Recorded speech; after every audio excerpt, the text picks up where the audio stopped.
నంద్యాలలో వైఎస్ విగ్రహం ధ్వంసం ఘటన వెనుక వైసీపీ కుట్ర ఉందని బయటపడింది. సీసీటీవీ ఫుటేజ్ ద్వారా నిందితుడు వైసీపీ కార్యకర్తలని పోలీసులు గుర్తించారు.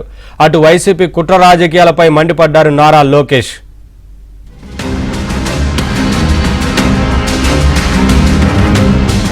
నంద్యాలలో వైఎస్ విగ్రహం ధ్వంసం రాజకీయ రగడకు కారణమైంది. వైసీపీ శ్రేణుల నిరసనలు, ఆందోళనలతో ఘటన తీవ్ర రూపం దాల్చింది.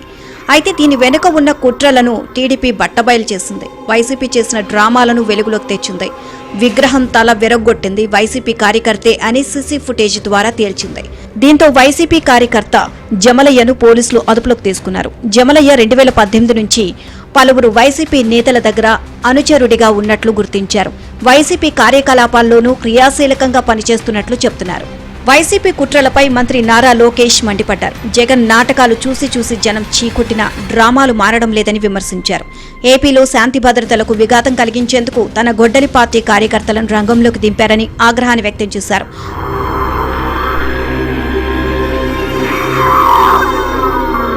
ఎన్నిసార్లు దొరికిపోయినా మీ కుట్రలు, క్షుద్ర రాజకీయాలు మానరా అని ప్రశ్నించారు.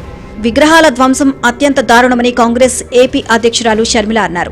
రాజకీయ కక్షలకు ఈ ఘటన నిదర్శనమని విమర్శించారు.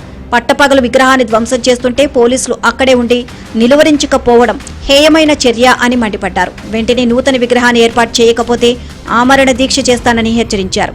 కాగా నిందితుడు జలమయ్యను పోలీసులు అదుపులోకి తీసుకున్నారు. నిందితుడి మానసిక పరిస్థితి బాగోలేదని తెలియజేశారు.